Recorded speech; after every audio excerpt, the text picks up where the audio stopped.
రెండవ అధ్యాయం 14వ వచనం. లోకా సువార్త 2వ అధ్యాయం 14వ వచనం. సర్వోన్నతమైన స్థలములలో దేవునికి మహిమయు ఆయనకి ఇష్టమైన మనుషులకు భూమి మీద సమాధానము కలుగుగాక అని దేవుని స్తోత్రము చేయుచుండెను. చాలండి. ప్రతి ఒక్కరు కూడా ఆత్మీయంగా సిద్ధపడతాము.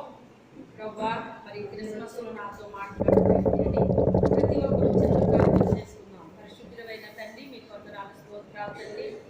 ఈ వాక్యములో ఉన్న గూఢమైన సంగతులు, రహస్యమైన సంగతులు మీ రాజ్యం మార్గాలే తెలియచెప్పండి నాయన. ప్రభా, ప్రతి ఒక్క బిడ్డతో నాతో మీరు మాట్లాడండి. వాక్యములో ఉన్న నాయన ప్రభా, మరి నా తండ్రి మీరేది మాతో చెప్పాలనుకుంటున్నారో తండ్రి, మీ ఉద్దేశం ఏంటో ప్రభా మాతో స్పష్టంగా తెలియవచ్చు నాయన. ఈ దీనురాలు మరుగుపరచు నాయన, మాట్లాడుతండి నాయన. నీ పరలోకపు జ్ఞానముతో నన్ను నింపండి, నీ ఆత్మ వశంలోకి తీసుకోండి నాయన. నూతనమైన శైలిలో మాతో మాట్లాడండి ప్రభా, నూతనమైన విషయాలు మాకు చెప్పండి నాయన.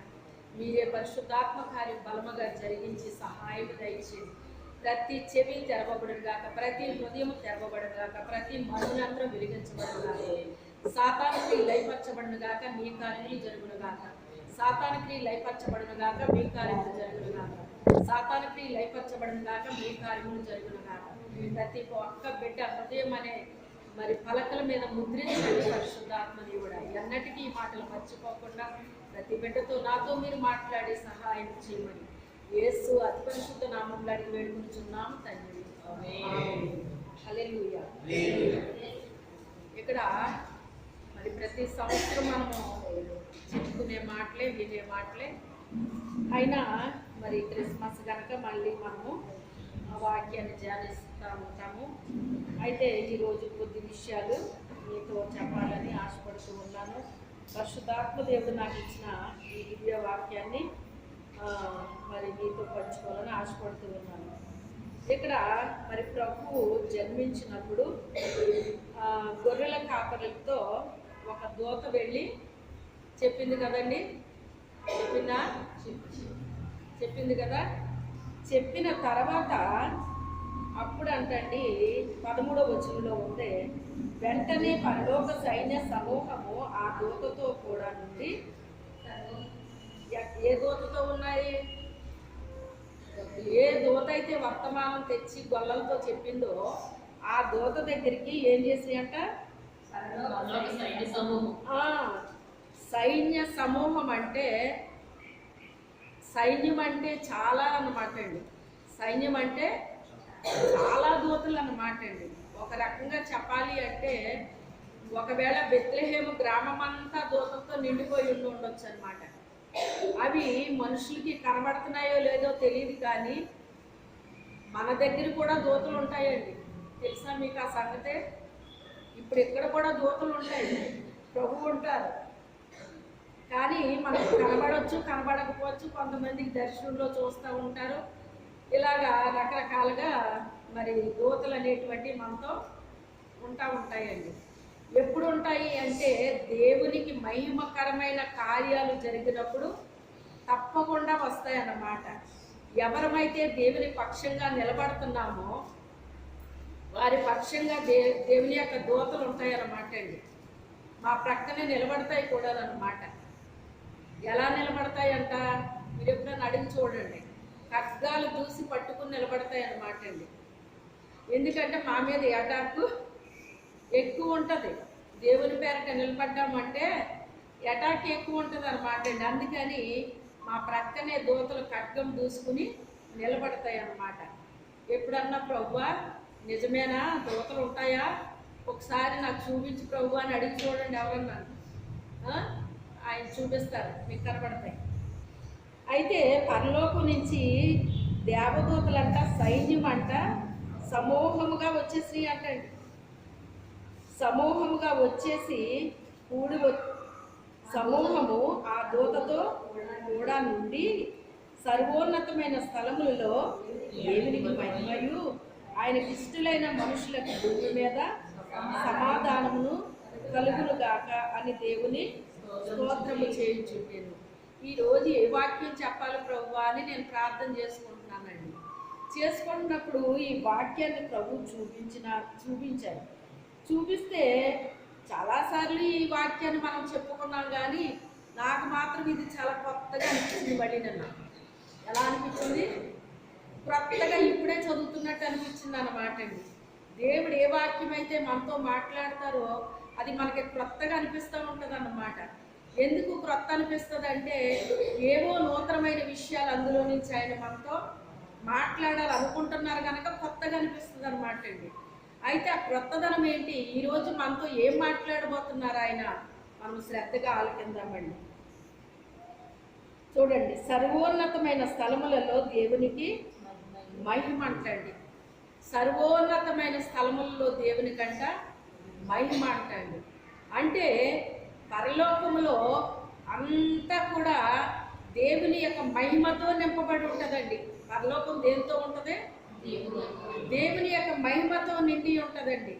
అక్కడ దూతలు, పరిశుద్ధులు అందరూ కూడా ఏం చేస్తారో తెలుసా? యెహోవా పరిశుద్ధుడు, యెహోవా పరిశుద్ధుడు, యెహోవాయే పరిశుద్ధుడు అని గాన ప్రతిగానాలు చేస్తూ ఉంటాయటండి. దూతలైనా, పరిశుద్ధులైనా, శిష్యులైనా, లేక చనిపోయిన విశ్వాసులైనా అందరూ కూడా స్తుతిగానాలు చేస్తూ ఉంటారటండి. మనకిలాగా పాపం వాళ్ళకి విసుకురాదు. మనకి ఒక గంట కూర్చునేటప్పటికి ఏమొస్తుందండి?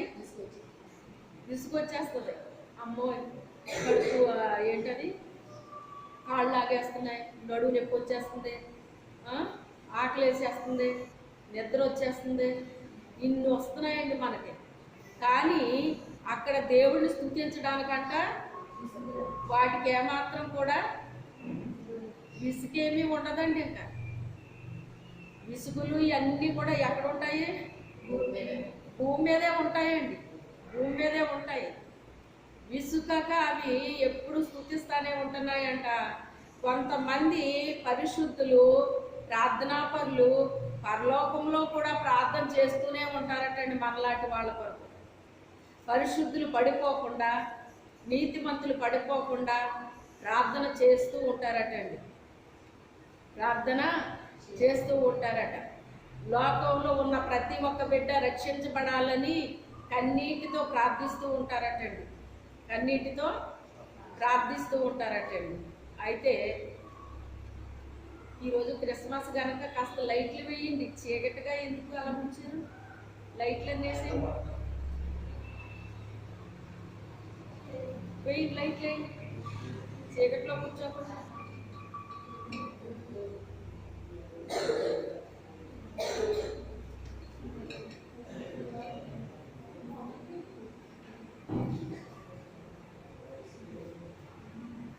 దేవునికి మహిమయు ఆయనకిష్టులైన మనుషులకు భూమి మీద సమాధానమును కలుగునుగాక అని దేవుని స్తోత్రము చేయుచుండెను.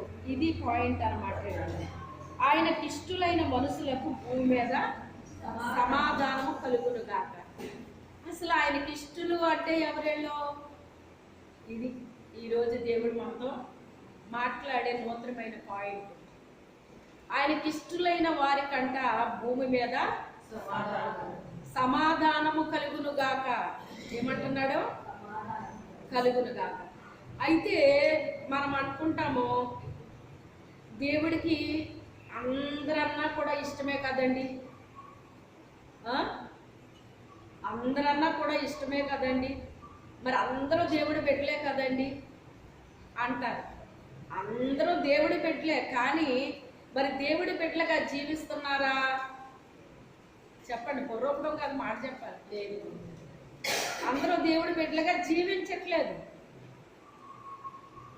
మందిరానికి రాని వాళ్ళ సంగతి అలా పెట్టండి, మందిరానికి వచ్చిన వారు కూడా దేవుని బిడ్డలుగా జీవిస్తున్నారా? అదండి, వస్తున్నారా, జీవిస్తున్నారా అంటే దీన్ని బట్టి ఆయనకి ఇష్టలైన బిడ్డలంటే మీరు తక్కువగా అంచనా వేయొద్దు. ఆయనకి ఇష్టలైన బిడ్డలంటే తక్కువగా అంచనా వేయకండి. వీళ్ళ మామూలు కాదండి. వీళ్ళు ఆయనకి ఇష్టలు అంటే ఎలాంటి వాళ్ళని ఇష్టపడతాడండి ఈయన ఎలాంటి వాళ్ళని ఇష్టపడతాడు మరి ఈయన అని మనం ఆలోచిస్తే, ఆయన కొరకు ఎవరైతే నిలబడతారో, ఎవరి కొరకు? దేవుని కొరకు నిలబడాలండి. ఆయన రక్తములో మనము కడగబడినప్పుడు, ప్రభువా పాపినైనా నన్ను కరుణించు అని రొమ్ము కొట్టుకొని ఏడ్చాడండి. ఎవరు? సొంకరి మందిరంలోకి వెళ్ళి రొమ్ము కొట్టుకుని ఏడ్చాడండి.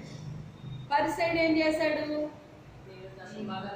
ప్రభువా మరి నీకు నేను ఇది చేస్తున్నాను అది చేస్తున్నాను అని ఆయన చేసినవన్నీ చెప్పాడండి. చెప్తే ఆయన ప్రార్థనకి జవాబు రాలేదు, కానీ పాపినైనా నన్ను కరుణించయ్యా అని గుండెలు బాదుకుంటూ ఆయన పశ్చాత్తాపడి ఏడిస్తే అతని పాపాలకు క్షమించి అతన్ని నీతిమంతుడిగా తీర్చి పంపేశాడండి దేవుడి పైకి. అంటే దీన్ని బట్టి ఏమర్థం అవుతుంది మనకి? ఎవరైతే పాపిని అని గ్రహించి పశ్చాత్తాపడి దేవుని సన్నిధిలో ఏడుస్తారో, అంటే మందిరానికి వచ్చినప్పుడు కావచ్చు, లేకపోతే నువ్వు ఒంటరిగా ప్రార్థన చేసుకున్నప్పుడు కావచ్చు, ఎక్కడైనా కావచ్చు, నీకు పశ్చాత్తాపం కలిగి నేను పాపిని అని నీకు దుఃఖం కలిగినప్పుడు నువ్వు ఏడుస్తూ అంటే నీ హృదయంలో ఎప్పుడైతే నేను పాపిని అని నీకు అనిపించిందో ఖచ్చితంగా ఏడుపు వస్తుంది. అది ఏడవడం అంటే అప్పుడు ఆటోమేటిక్గా ఏడుపు వచ్చేస్తుందండి. ఏడ్చి కన్నీరు విడిచి తన పాపాలన్నీ ఒప్పుకుంటే ఆయన ఏం చేస్తానంటున్నాడు? యోహాను గారు తన పత్రికలో రాస్తూ, మరి తమ పాపములు ఒప్పుకొని విడిచిపెట్టిన వారిని ఆయన సమస్త దుర్నీతి నుంచి విడుదల చేస్తాను, నేను వాళ్ళని రక్షిస్తాను నేను అని చెప్తున్నాడండి. అయితే భూదిగంతపు నివాసులారా నా వైపు చూసి రక్షణ పొందుడి, దేవుడని నేనే, మరి ఏ దేవుడు కూడా లేడు అని యెషయా 45:22లో చెప్తున్నాడండి ఆయన. అంటే దేవుడు మాత్రమే మనల్ని రక్షించగలడు, కానీ ఇంకెవరైనా రక్షించగలరా? అంటే పాతాళం అనేటువంటిది ఒకటి ఉంది, అది మన కోసం నియమించబడలేదు, సాతాను కోసం నియమించబడింది. ఆ పాతాళానికి మనల్ని అందరినీ తీసుకుని వెళ్ళిపోవాలని సాతానుడు ప్లాన్ చేసి ఆదాముని అవ్వని మోసపరిచి తినొద్దన్న ఫలాన్ని తినేటట్టుగా చేసినప్పుడు వాళ్ళు పాపం ప్రవేశించింది. ఆ పాపం వాళ్ళ దగ్గర నుంచి మన నుంచి అలాగా ఎప్పటికీ సంప్రాప్తమైపోతూనే ఉంది. అయితే ఈ పాపానికి విరుగుడుగా యేసుక్రీస్తు భూమి మీదకే వచ్చాడనమాట అండి. సర్వ మానవ పాప పరిహారార్థ బలిగా ఆయన మన కొరకు ఆయన బలైపోయాడు, అర్పణైపోయాడు. మన కొరకు ఆయన బలయ్యాడు కనుక మనం బలర్పించాల్సిన అవసరం లేదు. మనం బలర్పించడం అంటే ఏంటంటే మనం ప్రార్థన చెయ్యాలి. ఏంటి బలి అంటేని? ప్రార్థన చెయ్యాలి. విరిగి నలిగిన హృదయమే నాకు ఇష్టమైన బలి అంటున్నాడు ఆయన. అంటే దేవునిని ఎప్పుడైతే మనం నమ్ముకున్నామో, దేవుని కొరకు మనం ఎప్పుడైతే నిలబడ్డామో, అప్పుడే మనకు అనేకమైన వ్యతిరేకతలు వచ్చేస్తాయండి. మన జీవితంలో అనేకమైన వ్యతిరేకతలు వస్తాయన్నమాట. ఎందుకంటే లోకంలో అనేకమైన కట్టుబాట్లు ఉంటాయండి, అనేకమైన ఆచారాలు ఉంటాయండి. దేవుని పద్ధతులు వేరుగా ఉంటాయి, లోక పద్ధతులు వేరుగా ఉంటాయండి. ఎప్పుడైతే క్రీస్తుని మనం అంగీకరించామో లోక పద్ధతులు ఇంకా మనము ఆచరించకూడదండి. దేవుని పద్ధతులనే మనం ఆచరించాలండి. అప్పుడు ఏమవుతుందంటే మనము రక్షించబడ్డాం, కానీ మన కుటుంబస్తులు కానీ మరి మన బంధువర్గం కానీ రక్షణ లేకుండా ఉన్న వాళ్ళు ఉంటే వాళ్ళకి మనకి ఏమొచ్చేస్తాయి? కొంచెం భేదాభిప్రాయాలు వచ్చేస్తాయండి. క్రైస్తవుల్లో కూడా భేదాభిప్రాయాలు వస్తున్నాయండి. ఎలాగూ అంటే ఒకళ్ళ నామకార్థ క్రైస్తవులుగా ఉంటున్నారు, కొంతమంది నిజ క్రైస్తవులుగా ఉంటున్నారు. నామకార్థ క్రైస్తవులు ఏదైనా చేస్తారండి. వాళ్ళు అటెళ్ళి ఆ పనులు చేసేస్తారు, ఇటు వచ్చి ఈ పనులు చేసేస్తారండి. అయ్యో మరి మనం లోకంలో ఉన్నాం కదండి, ఇలా చెయ్యకపోతే ఏం బాగుంటుందండి, ఏమనుకుంటారు నలుగురిని అంటే నలుగురిని మనం ఏం చెయ్యాలి? మనుషులు సంతోష పెడితే నన్ను సంతోష పెట్టలేరు మీరు అంటాడు దేవుడు. మనుషులు సంతోష పెట్టే వాళ్ళు నన్ను సంతోష పెట్టలేరు అంటారు. మనుషులు ఏ మనిషినైనా మీరు సంతోష పెట్టగలరా? మీ అనుభవంలో చెప్పండి నాకు. మనిషిని సంతోషపెట్టడం అనేటువంటిది అసాధ్యం. అది మనము సంతోషపెట్టలేము, ఎదుటి వాళ్ళు సంతోషపెట్టలేరు. ఇది మనిషికి అసాధ్యం. ఇది మనిషికి అసాధ్యం అండి ఇది. అయితే ఏది ఏమైనప్పటికైనా కొన్ని ఆటంకాలు, అభ్యంతరాలు మన జీవితంలో ప్రారంభమవుతాయండి. మన ఇంటిలో ప్రారంభమవుతాయి, మన బంధువర్గంలో ప్రారంభమవుతాయి. అలాగా ఇరుగు పొరుగు వారి ద్వారా ఆటంకాలు వస్తాయి. ఇలాగా అనేక మంది ద్వారా అనేకమైన ఆటంకాలు మనకు ప్రారంభమైపోతాయండి. ఎప్పుడైతే క్రీస్తుని మనం అంగీకరించామో, సొంత రక్షకుడిగా ఆయన మనం అంగీకరించామో, ఆయన బిడ్డలుగా మనము జీవిస్తున్నామో, అప్పుడే మనకి శ్రమలు అనేటువంటివి స్టార్ట్ అవుతాయి అన్నమాట అండి. అమ్మో శ్రమలు స్టార్ట్ అయిపోతాయంట. ఎందుకు వచ్చింది ఆ దేవుణ్ణి నమ్ముకునే కంటే నామకార్థంగా బతికేయటం మంచిది అని చెప్పేసి అనుకున్నారనుకోండి, మీరు ఏ అనుమానం లేకుండా ఎక్కడ ఉంటారు? పాతాళంలో ఉంటారు.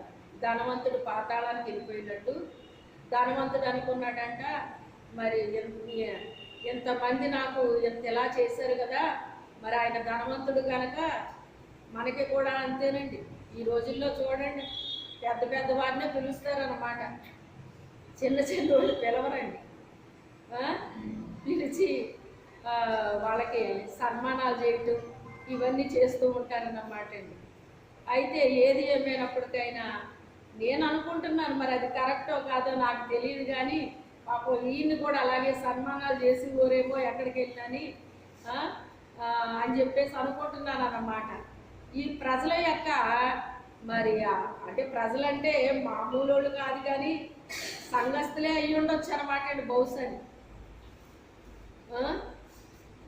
చాలా సంఘాల్లో మరి మనం చూస్తూ ఉంటాం అన్నమాట. అలాంటి నేను వింటున్నప్పుడు, తండ్రి నీకు వందనాలు ప్రభువా, ఇలాంటి దరిద్రం లేకుండా చేసావు, నీ స్తోత్రాలు తండ్రి అని దేవుడికి వందనాలు చెప్పుకుంటున్నాను నేను. ఎందుకంటే సంఘం అంటే అది సామాన్యం కాదండి. సంఘం అంటే దేవుని యొక్క శరీరం అండి. ఆ శరీరంలో పెత్తందారులు ఎక్కువైపోతారన్నమాట అండి. ఒక సామెత ఉంటుంది, మరి మీకు అందరికీ తెలిసే ఉంటుంది అనుకోండి, పేరుకి పెత్తనం ఇస్తేనంట ఏం చేసింది చెప్పండి, మీకు అందరికీ తెలుసు. మీకు జుట్టు ఉందా మనిషికి? అసలు పేరుకి పెత్తనం ఇస్తారా ఎవరన్నానే? మనిషి పెద్దోళ్ళ లేకపోతే పేరు పెద్దదండి? మరి మనిషి పేరుకి పెత్తనం ఇవ్వచ్చా? అలాగా పెత్తనదారులు ఎక్కువైపోతే ఇంకా అక్కడ దేవుడు నివాసం ఉండడానికి కానీ, దేవునికి ఇష్టమైన కార్యక్రమాలు జరగడం కానీ అలాంటివి ఏమీ ఉండవన్నమాట అండి. దేవునికి స్తోత్రం, హల్లెలూయా. అలాంటివి వింటున్నప్పుడు చాలా అయ్యి తండ్రి ఇలా ఉన్నాయా ప్రభువా మందిరాలు, అయ్యా నీకు నిలయంగా ఉండాల్సినవి ఇలా ఉన్నాయా అనేసి ఓ పక్కనేమో బాధేస్తుందండి. ఇలాగే అయిపోతున్నాయి ఏంటి ప్రభువా, కానీ మేము క్రైస్తవం అంటున్నారు. ఇవన్నీ ఏంటి నాయన? ఇంకా మందిరంలో ఉన్న వాళ్ళే సిద్ధపడకపోతే ఇంకా బయట వాళ్ళ సంగతి ఏంటి? వాళ్ళు ఎప్పుడు రక్షణలోకి వస్తారు ఏంటి నాయన అని చెప్పేసి చాలా బాధ అనిపిస్తుంది అన్నమాట అండి. హృదయంలో చాలా వేదన కలుగుతుందండి. అయితే ఇక్కడ నీతిమంతులుగా దేవుడు తీరుస్తాడు అనమాట అండి మనల్ని. ఆయన రక్తం చిందించేశాడు కదా మన కొరకు, బలిగా అయిపోయాడు. ఆ రక్తంతో మనల్ని కొనేశాడండి ఆయన. అందుకే మీరు పాపానికి సాతానికి దాసులు కాదు అని చెప్తున్నాడు ఆయన. మనం ఏం చేస్తున్నామంటే ఇంకా నేను పాపిని పాపిని పాపిని అన్న ధోరణిలో ఉండిపోతున్నారండి. అది తెలియట్లేదు, అది తెలియట్లేదండి. పాపినైనా నన్ను కరుణించని నువ్వు ఎప్పుడైతే నీ పాపాలు ఒప్పుకున్నావో, క్రీస్తు రక్తంలో కడగబడ్డావో, అప్పుడు నిన్ను నీతిమంతుడుగా నీతిమంతురాలుగా తీర్చేశాడు ఆయన. అక్కడి నుంచి నువ్వేం చేయాలంటే ఆత్మీయంగా ఎదగడం మొదలు పెట్టాలి. నువ్వు భూమిలో ఒక విత్తనాన్ని మనం నాటినప్పుడు అదేం చేస్తుందండి కొద్ది రోజులకి ఆ? ఒకటి గుర్తు చేస్తున్నాడు ప్రభు నాకు. మీరు సహజంగా చూసే ఉంటారనుకుంటున్నాను అందులోనే. ఒక గింజని మనము నాటినప్పుడు అండి అది పైకి ఏదొస్తుందో మీరు చెప్పండి నాకు. ఏమొస్తుందండి?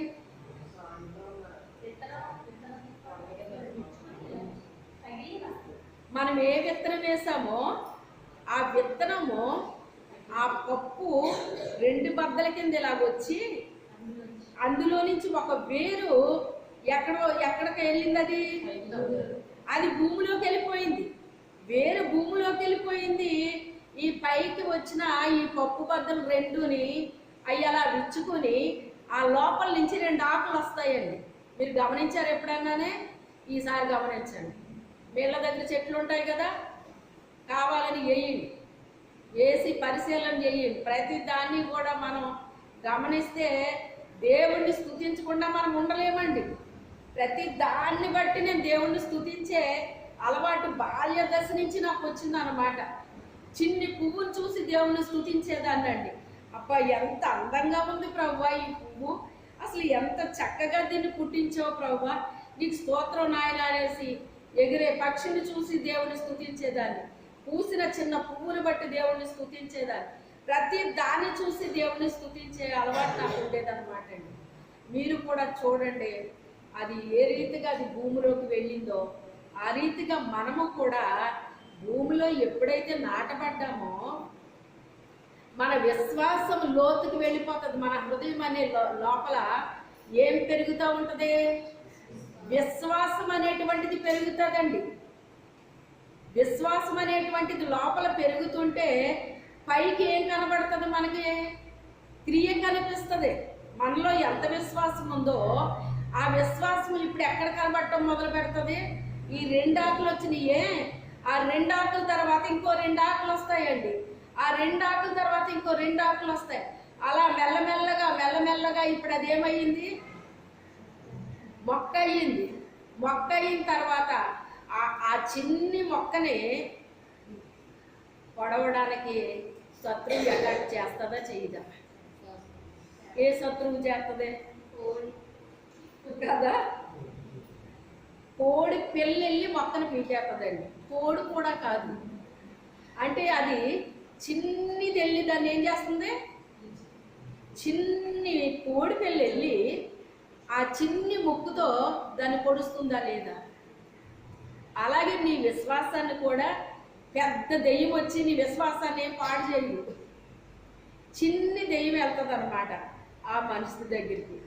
చిన్ని దెయ్యం వెళ్ళి, అంటే దెయ్యం అంటే దెయ్యంలా కాదు, నీ ఇంట్లో వాళ్ళ రూపంలోనో, నీ పక్కింటోళ్ళ రూపంలోనో, నీ ఎదురింటోళ్ళ రూపంలోనో, నీ బంధువుల రూపంలోనో, నీ అంగచెల్లెల రూపంలోనో, అన్నదమ్ముల రూపంలో, ఎవరో ఒకరి రూపంలో వస్తుంది. అది వచ్చి నీకు అప్పుడప్పుడే వచ్చే చిన్ని విశ్వాసాన్ని ఏం చేస్తుంది? అది ఆ చిన్ని ముక్కుతో పొడిచినట్టు పొడిచేస్తుంది అనమాట. అది అసలు వచ్చేదే అప్పుడు వస్తుంది. అది పొడిసేస్తే ఇంకా అది ఏమైనా బ్రతుకుద్దండి? ఇంకా అలాంటి ఎన్ని మొక్కలు అయిపోతాయండి అలాగా. అన్ని దాడులకి కూడా ఏదైనా పెరిగింది అంటే, అన్ని దాడుల నుంచి పైకి రావాలి అంటే అది సామాన్యమైన విషయమేనా అండి? చెప్పండి. ఇన్ని అటాక్లు ఉంటాయి కదా. ఇప్పుడు కోడి పిల్ల నుంచి ప్రారంభమైంది ఇది. కోడి పిల్ల అయిపోయాక ఏమొస్తుంది? కోడి వస్తుంది కదా. కోళ్ళ తర్వాత ఏమొస్తాయి? మేకలు వస్తాయి, గొర్రెలు వస్తాయి, ఇంకా అంటే అంతకంతకి ఏవి పెరుగుతున్నాయి? పెరుగుతున్నారా లేదా? చిన్నప్పుడేమో చిన్ని కోడిపిల్ల వచ్చింది, ఎదిగాక పెద్దవి వస్తాయన్నమాట అండి. ముందు చిన్ని వచ్చి నిన్ను నీ విశ్వాసాన్ని పీకేస్తాయన్నమాట. నీ విశ్వాసాన్ని పీకేస్తాయి. దాని నుంచి నువ్వు కాపాడబడ్డావంటే నీకు ఒక సంరక్షకులు ఇస్తాడు దేవుడు. ఆ ఆ సంరక్షకులు కాపాడుతూ ఉంటారు. ఆ సంరక్షకులు ఎవరో? మేమే కాపరులు. మిమ్మల్ని భద్రంగా మేము జాగ్రత్తగా అన్నీ నేర్పిస్తాం అన్నమాట. మందిరానికి వచ్చినప్పుడు ఇలా ఉండండి, అలా ఉండండి, అవన్నీ చెప్తాం. మీరు ఇంటికి వెళ్ళిన తర్వాత మీరు ఇష్టానుసారంగా ప్రవర్తిస్తే మేమేమన్నా చేయగలమా? మేమేం చేయలేము. అన్నీ నేర్పిస్తాం. ఇప్పుడు స్కూల్కి వెళ్ళిన పిల్లలకి ఎలాగైతే వాళ్ళు విద్యను నేర్పిస్తున్నారో, విన్న పిల్లలు చక్కగా చదువుతారు. విన్నట్టుగా ఉన్న పిల్లలు వాళ్ళు నష్టపోతారు. ఎప్పుడు తేలుతుంది వాళ్ళ సంగతి? ఎగ్జామ్స్ రాసినప్పుడు తేలుతుంది అన్నమాట. వీళ్ళు విన్నట్టే విన్నారు కానీ వీళ్ళు వినలేదు వీళ్ళు అని చెప్పేసి అర్థమైపోద్ది అన్నమాట. అలాగే దేవుడు కూడా ఏమంటున్నాడంటే, మీరు మీ వినట మట్టుకు వింటారు కానీ మీరు గ్రహింపరని చెప్తున్నాడు అన్నమాట. గ్రహింపరే. ఎందుకంటే మీ హృదయం నాకు దూరంగా ఉందంటున్నాడు. నేను దూరంగా ఉండే దేవుడు కాదు కానీ మీ హృదయం దూరంగా ఉందంటున్నాడు ఆయన. ఆయన మనం సన్నిహిత సంబంధం కలిగి ఉండాలని కోరుకుంటున్నాడు దేవుడు. మన బిడ్డలో మనతో ఉండాలని కోరుకుంటామా కోరుకోమో చెప్పండి? కోరుకుంటాం కదా. ఇప్పుడు మీ పిల్లలు స్కూల్ నుంచి రాగానే అమ్మ అనుకుంటా వచ్చేస్తారు. ఎందుకంటే అమ్మ ఇంట్లో ఉంటుంది కనుక. అమ్మ ఇంట్లో లేకపోతే డాడీ ఇంట్లో ఉంటే డాడీ అనుకుంటా వస్తారు. ఏది ఏమైనప్పటికైనా అమ్మతో మాట్లాడే మాటలు అమ్మతో మాట్లాడతారు. అవసరాలకు మాత్రం డాడీ దగ్గరికి వెళ్తారు. డాడీ నాకు అది కావాలి, ఇది కావాలి, అది కొనాలి, ఇది కొనాలని చెప్తారు అన్నమాట. అమ్మ దగ్గరికి ఎందుకు వస్తారు? తినడానికి కావలసినవన్నీ అమ్మకి చెప్తారన్నమాట అండి. బిస్కెట్ పెట్టు, కేకులు పెట్టు, లేకపోతే అవి పెట్టు, ఇవి పెట్టు, అది వండు, ఇది వండు అని. ఇంకా ఉద్యోగం చేసి వాళ్ళు సంగతి చూడాలండి. ఆ తల్లి పాపం ఉద్యోగం చేసి వచ్చి కష్టపడి వండి పెడితే ఫుల్గా తినేసి ఇది ఏమీ బాగాలేదంటారు. అప్పుడు ఎలా ఉంటుంది వీళ్ళకి? తల్లి ఎంత ప్రేమ కలిగింది అంటే, బాగా వండలేదన్నప్పుడు నేను ఎంత కష్టపడి వచ్చి నీకు వండి పెడితే బాగాలేదంటావా, చూడు ఈసారి నీకు వండను అంటది అన్నమాట. మరుసటి రోజు మళ్ళీ వండుతుంది, మళ్ళీ అలాగంటారు, మళ్ళీ వండుతుంది, మళ్ళీ అలాగంటారు. చూసారా? మరి తల్లి ప్రేమ అంటే ఇదేనమాట అండి. ఆడు ఫుల్గా తినేసి ఇలాగే అంటాడు. మా పిల్లోడైనా అంతే, ఆడపిల్లైనా అంతే. ఏం బాగుంది, ఇది బాగోలేదు అంటారన్నమాట అండి. దేవుడు మనల్ని ప్రేమించాలని పరలోకంలో మహదైశ్వర్యం కలిగి ఉన్నా కూడా మనమంటే చాలా ఇష్టం అండి దేవుడికి. ఎందుకంటే తన స్వరూపమందు తన పోలిక చెప్పిన మనల్ని ఆయన ఏం చేశాడు? నిర్మించుకున్నాడు గనక నా బిడ్డల్ని ఇలా చెయ్యాలి, అలా చెయ్యాలి, నా రాజ్యంలో నాతో పాటు ఉండాలి వీళ్ళు అని కోరుకుంటాడండి దేవుడు. ఆయనకు చాలా ఇష్టం అండి. అయితే కోరుకున్న వాళ్ళలో ఎంతమంది దేవుడికి ఇష్టలుగా జీవిస్తున్నారో మొన్నే చెప్పుకున్నాం. మనం ఎవరిని ఇష్టపడతాడని చెప్పుకున్నాం? ఎవరిని ఇష్టపడతాడండి? అదేంటండి, మొన్నే కదా చెప్పుకున్నాం, మనం ఆదివారమే కదా చెప్పారు.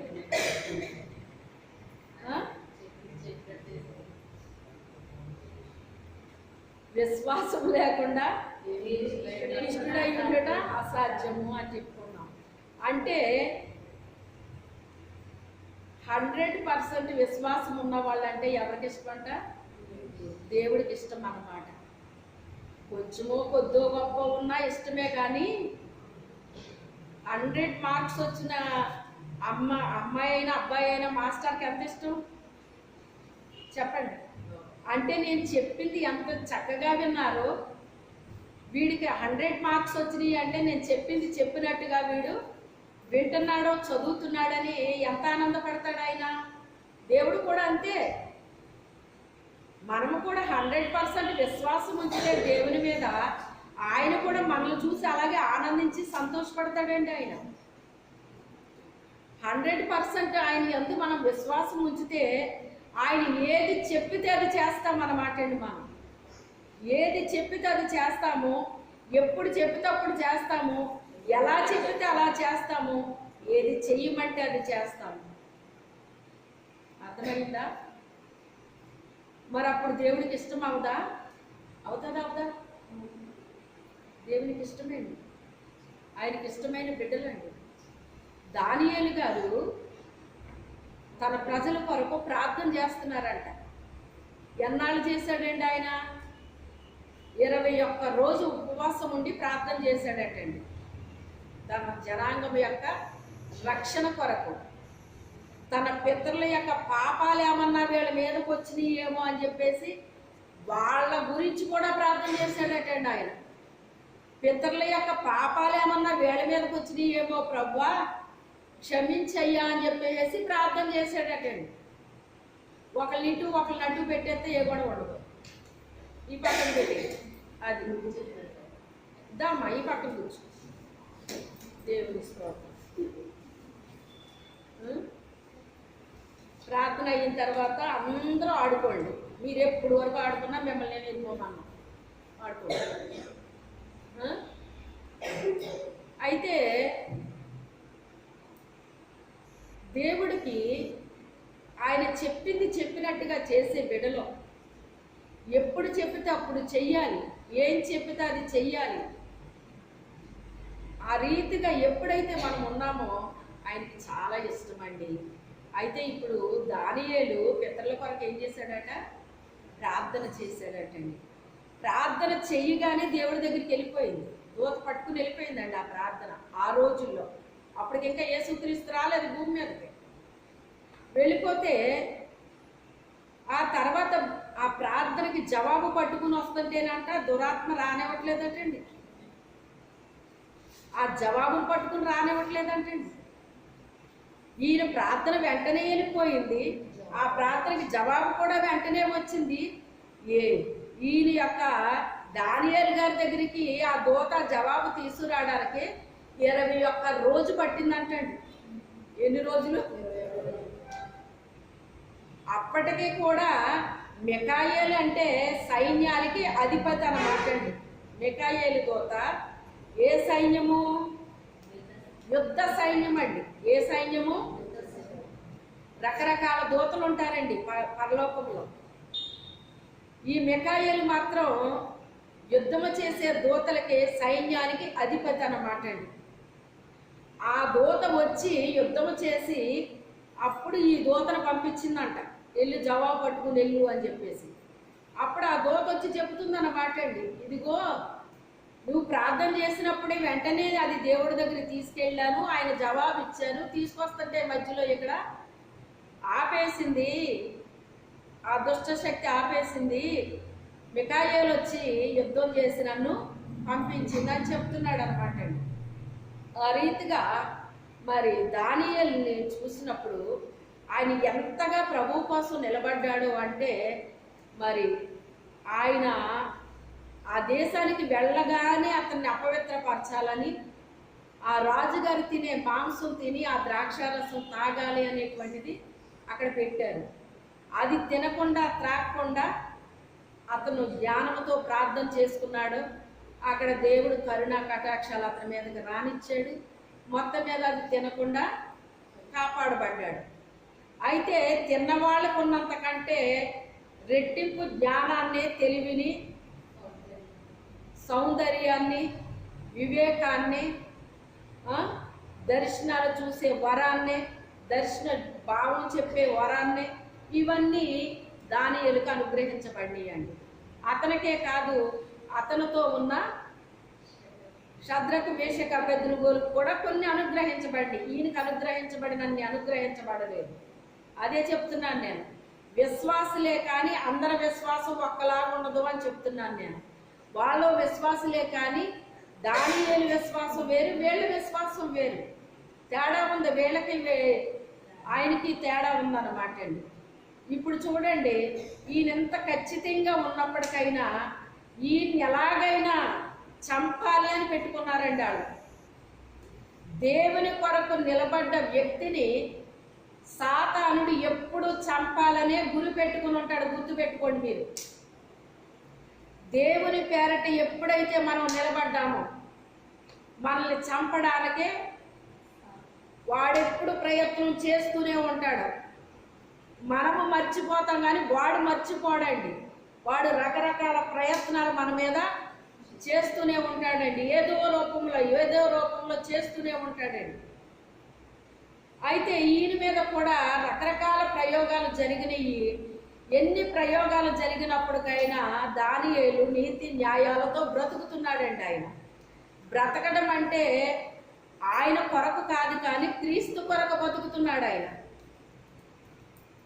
నమ్మకంగా యథార్థంగా ఏ రాజు అయితే ఆయన నియమించాడో అతనికి చిన్న పోస్ట్ ఇవ్వలేదండి. ఆ రాజు ఇతని యొక్క నమ్మకత్వాన్ని బట్టి ఆ దేశంలో ముఖ్యమైన వాళ్ళ 3 ఉన్నారట. ఆ 3లో కూడా ఇతను పైవాడిగా పెట్టాడంటండి రాజు. ఇతనే ముఖ్యుడు ఆ దేశంలో. అంటే వీడేంటి మన పైన అధికారిగా ఉండడం ఏంటి అని చెప్పేసి అక్కడున్న జనాంగం అతని మీద పగపట్టి అతన్ని మొత్తం మీద ఏదో రకంగా ఎందులో పట్టేద్దాము అని ప్రయత్నాలు చేశారటండి. ఏదో ఒక నేరం మోపుదామని ప్రయత్నం చేశారట. కానీ ఏ నేరము కూడా అతని మీద మోపలేకపోయారటండి. మోపలేక ఇంకా చివరికి చేసేదేమీ లేక ఇతను ఏం చేస్తాడా అసలు అని అతని దినచర్య ఏంటి అని చెప్పేసి ఆయన మీద నిఘా పెట్టారన్నమాట. నిఘా పెడితే తేలింది ఏంటి అంటే రోజుకు 3 తప్పకుండా ప్రార్థన చేస్తాడని తెలిసింది. ఎప్పుడైతే రోజుకు 3 ఈయన ప్రార్థన చేస్తాడని తెలిసిందో అయితే ఇతను తప్పకుండా ఇతని దేవుణ్ణి 3 సార్లు ఇతను కలుస్తాడనమాట. ఎక్కడ ఇది ఒక తప్పుగా మనం నిరూపించాలి అని చెప్పేసి అక్కడ ఉన్న అధికారులు పెద్దలు వాళ్ళందరూ ఒకటైపోయి, రాజా ఇదిగో నిన్ను తప్ప ఎవరిని కూడా సేవించకూడదు. ఏదైనా సొంత విషయాలు చెప్పాలి అనుకుంటే వాళ్ళ కష్ట సుఖాలు ఏదైనా చెప్పాలనుకున్నా నీతో చెప్పాలి తప్ప మరి ఏ మనిషితో కానీ ఏ దేవుడితో కానీ ఏ దేవతతో కానీ చెప్పడానికి వీల్లేదు. అలా చెప్పితే కనుక సింహాల బోన్లో వేసేయాలి అని చెప్పారటండి. రాజు కంట మరి ఒక మాట అంటారండి, తల ఉంటుందంట కానీ మెదడు ఉంటుందంటండి. అంటే వీళ్ళు ఏం చెప్తే అదే చేస్తాడటండి ఆయన. అంటే ఆలోచించడంట ఆయన. వీళ్ళు ఏ ఉద్దేశంతో చెప్పారు అని ఆలోచించాలి కదా, ఆలోచించడంటండి ఆయన. సరే అన్నాడట. అయితే ఆమోద ముద్ర వేయండి అన్నారు. ఆమోద ముద్ర వేసేసాడు ఆయన. రాజుగారు ఆమోద ముద్ర వేసాడంటే అది ఖచ్చితంగా 100% జరగాల్సిందే. ఇంకా అది ఎట్టి పరిస్థితిలో అది క్యాన్సిల్ చేయాలంటే రాజు చెయ్యాలి తప్ప ఇంకెవరి వల్ల కూడా అది కాదనమాట అండి. ఎప్పుడైతే ఈ ఆమోద ముద్ర పడిందో ఇప్పుడు దానియేలు మీద కుట్ర చేశారు కదండి, అతన్ని పట్టుకున్నారంట. పట్టుకుని రాజుగారి దగ్గరికి తీసుకెళ్ళారు. ఈ రీతిగా మీరు చెప్పారు కదా, మీరు చెప్పినప్పటికైనా మీ మాట లెక్క చేయకుండా ఇతను ముమ్మారి ఎవరితోనో మాట్లాడుతున్నాడో, గదిలో మోకరించి ఇతను ఎవరితోనో మాట్లాడుతున్నాడో అని చెప్పేసి తీసుకెళ్తే దానియేలు అంటే ఆ రాజుగారికి చాలా ఇష్టం. అప్పుడు ఆయన చెప్తున్నాడు అనమాట, ఏంటి దానియేలు నేను విన్నది నిజమేనా అంటాడు. అప్పుడు నిజమే రాజా, మా దేవుణ్ణి మేము ప్రతి దినము కూడా మేము ప్రార్థిస్తాము, మేము ప్రార్థించకుండా మేము ఉండము అని అతను నిజమే చెప్పాడు. అతను అబద్ధమేం చెప్పలేదు. ఎందుకంటే శిక్ష కూడా అక్కడ చెప్పేశారు. ఆ రకంగా ఎవరైతే రాజుగారికి లోపడలేదో, విధేయత చూపించలేదో వాళ్ళని సింహాల బోన్లో వేస్తామని శిక్ష కూడా చెప్పేశారండి. చెప్పేసినప్పటికైనా కూడా ఇతను అబద్ధం చెప్పలేదు, నిజమే చెప్పాడు. అక్కడ చెప్తే ఆ రాజుగారు ఇతను చాలా నమ్మకస్తుడు అన్నమాట అండి. రాజుగారికి చాలా నమ్మకస్తుడు. ఎందుకంటే ఆయనకి నష్టం కలుగు చేసేవాడు కాదు ఈయన. అతనికి చేతికి వచ్చిన వాటిలో ఆ లావాదేవీలు ఏ విషయంలో కూడా నష్టం చేసేవాడు కాదండి. అంత చక్కగా చేసే ఆ వ్యక్తిని ఆయన ఎలా విడిచిపెట్టుకుంటాడో, విడిచిపెట్టుకోలేక ఇదేదో జరిగింది మొత్తం మీద, ఎందుకు ఈ దానియేలు మీద ఇలా చేశారు, నాకు ఇలాగని తెలీదు, ఇది కావాలని ఏదో చేసినట్టున్నారు వీళ్ళు అని చెప్పేసి ఆయనకు అర్థమైందండి. అర్థమయ్యి సాయంత్రం లోపులో అతన్ని విడిపించడానికి శత ప్రయత్నాలు చేశాడండి. ఆయన శత విధాలుగా ప్రయత్నం చేశాడు. ప్రయత్నం చేస్తే ఈ మనుషులు ఏం చేస్తున్నారట, దానియేలు అంటే దేవుడికి చాలా ఇష్టం, రాజుకి చాలా ఇష్టం కదా, ఎలాగైనా విడిపించడానికి ప్రయత్నం చేస్తాడు అని చెప్పేసి వాళ్ళు చాలా మరి ఏదో కంప్యూటర్ని చూసినట్టు చూస్తున్నారట రాజుగారిని. కంప్యూటర్ని ఎలా చూస్తారు, చాలా మిస్టేక్గా చూడాలి కదా, అలా చూస్తున్నారటండి. చూస్తుంటే రాజుగారు చేయాల్సిన ప్రయత్నాలన్నీ చేశారు, ఇక అతని వల్ల అవ్వలేదు. అలా అని చెప్పేసి దానియేలుకి రాజుగారు ఎలాగోలాగా విడిపిస్తే బాగుండు అని చెప్పి దానియేలు రాజుగారి మీద ఆధారపడలేదండి. అతను ఏ దేవుడిని సేవిస్తున్నాడో ఆ దేవుడే నన్ను రక్షిస్తాడో, రక్షిస్తే రక్షిస్తాడో లేకపోతే లేదు అని చెప్పేసి అనుకున్నాడు తప్ప రాజుగారైనా నన్ను రక్షించాలి, దేవుడైనా రక్షించాలని చెప్పేసి అతను ఏ రీతిగా కూడా అతను ఏ ఆశ లేని నిరాశ జీవిలాగా అలా కూర్చుని ఉన్నాడటండి. ఉంటే ఓ జనమందరూ కూడా కూర్చుని చూస్తున్నారట, ఏం తీర్పు తీరుస్తాడా ఈ రాజు అనేసి. అప్పుడు చివరికి తప్పలేదు, అతన్ని సింహాల బోన్లోకి వేసేయండి అన్నాడు. ఎందుకంటే సింహాల బోన్లోకి పంపించకుండా ఉండడానికి ఏ రకంగా కూడా ఆయనకి వీలు పడలేదండి. వీలు పడకపోతే ఇక పంపేయండి బోన్లోకి అన్నాడు ఆయన. ఆయన బోన్లోకి పంపేశాడండి. ఆయన వెళ్ళేసరికే దేవుడు అక్కడ నిలబడి ఉన్నాడటండి. ఈ సింహాలన్నీ సాష్టాంగపడి ఉన్నాయంట. ఈ మాట రాసేటప్పుడు హెబ్రీయులకి పౌలు గారు ఏమని రాస్తాడంటే, వారి విశ్వాసాన్ని బట్టి సింహాల నోళ్లను మూయించిరి అని రాశాడు అక్కడ. ఎందుకు మనమేమనుకుంటున్నామంటే దేవుడు మూసేశాడు అక్కడ నోళ్ళు అని మనం అనుకుంటున్నామండి. అలా కాదంట, వారి విశ్వాసాన్ని బట్టి సింహపు నోళ్లను మూయించిరి అని చెప్తున్నాడు అక్కడ. అంటే దానియేలు యొక్క విశ్వాసం అంట ఆ సింహాల యొక్క నోళ్లను ఏం చేసిందంట, మూయించేసిందంటండి. అంటే మనకున్న విశ్వాసము మనకంటే గొప్పవారు అన్నమాట అండి. మనకంటే గొప్పవారు సింహము లాంటి వాళ్ళు అన్నమాట అండి. ఆ సింహము లాంటి వాళ్ళు నోళ్ళను కూడా ఏం చేస్తాడంట దేవుడు. ఎందుకని, మనకున్న విశ్వాసాన్ని బట్టి, మనకున్న విశ్వాసాన్ని బట్టి. అమ్మో రాజుగారు సింహాల బోన్లో వేసేస్తారంట అని ఆయన ప్రార్థన చేయటం మానేశాడు అనుకోండి, ఏమై ఉండేవాడు అతను, ఏమై ఉండేవాడండి చెప్పండి. దేవునికి మహిమ కలగాలి అంటే మనం ఏదో ఒక దానికి గురవుతాం అన్నమాట అండి. ఏదో దానికి గురవుతాం. గురైనప్పుడు కూడా మన విశ్వాసాన్ని మనం విడిచిపెట్టకుండా అలాగే ఎప్పుడైతే నిలబడ్డామో, మీరు ఇంత విశ్వాసులు కదండి, మీకు ఎందుకు ఇలా జరిగిందండి, అసలు మీకే ఎందుకు ఇలా జరిగిందండి, అసలు మీకు ఇలా జరగకూడదు కదండి, ఎవరు చెప్పారండి జరగకూడదని? విశ్వాసులకి జరగకూడదని ఎవరు చెప్పారు? విశ్వాసులకే బాగా జరుగుతాయి. ఎందుకని? పరీక్షలు ఉంటాయి. రోడ్డు మీద తిరిగే పిల్లోడికి పరీక్షలు ఉండవు, స్కూల్కి వెళ్ళే పిల్లోడికి ఉంటాయి పరీక్షలు.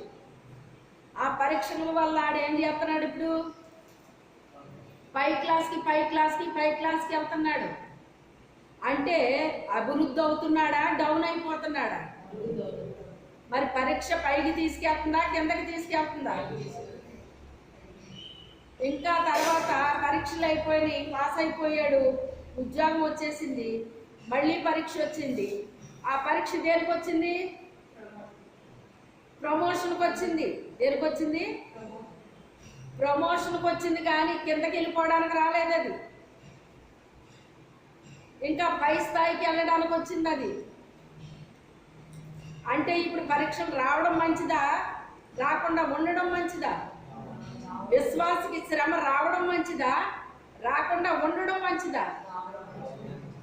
ఏమో మీ సంగతి నాకు తెలియదు, కానీ నా సంగతి అయితే ఒక గొప్ప శోధన, ఒక గొప్ప శ్రమ వచ్చినప్పుడు దీని వెనకాల ఏదో గొప్ప కార్యం దేవుడు నా కోసం దాచిపెట్టాడు. ఒక కీడు వెనక మేలు దాచిపెట్టబడి ఉంటుందండి. తెలుసా మీకు ఆ సంగతే? ఒక కీడు మనం అనుభవిస్తే దేవుని కొరకు నిలబడినప్పుడు సుమా అది గుర్తుపెట్టుకోండి. దేవుని కొరకు మనం కీడు అనుభవిస్తే దాని వెనకాలే గొప్ప మేలు మన కోసం దాచిపెట్టబడి ఉంటుందండి. అర్థమైందా? ఎంత గొప్పది వచ్చిందంటే దీని వెనకాల ఏదో గొప్పది నా కోసం దేవుడు దాచిపెట్టాడు అనుకుంటానండి నేను. అంటే కీడు వచ్చినందుకు ఇప్పుడు సంతోషం కలుగుతుందా, కలగదా? కీడు వచ్చింది మరి, అయినప్పటికైనా మనకి ఏది గుర్తుండాలి? దీని వెనకాల గొప్ప మేలేదో నా కొరకు దాచిపెట్టాడు దేవుడు. దేవుని కొరకే కదా ఇది నేను అనిపించుకున్నాను, దేవుని కొరకే కదా ఈ శ్రమ వచ్చింది, దేవుని కొరకే కదా ఈ నింద వచ్చింది, దేవుని కొరకే కదా ఈ అవమానం వచ్చింది, దేవుని కొరకే కదా ఇలాంటి పరిస్థితి వచ్చింది అని చెప్పి మనం ఏం చెయ్యాలి? అందును బట్టి దేవుని స్తుతించాలటండి.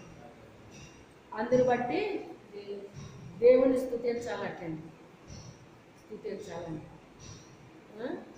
అయితే ఈ రాజు ఇంత నమ్మకంగా నా దగ్గర పనిచేశాడు, ఇతను నేను విడుదల చేయలేకపోయాను, అయ్యో అని చెప్పి చాలా బాధగా ఇంటికి వెళ్ళాడటండి.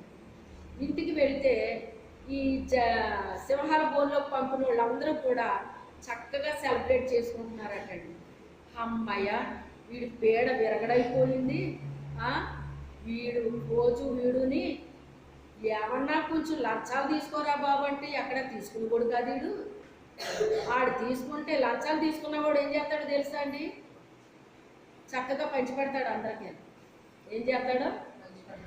పంచిపెడతాడు అన్నమాట. లంచం తీసుకునేవాడు ఏం చేస్తాడు?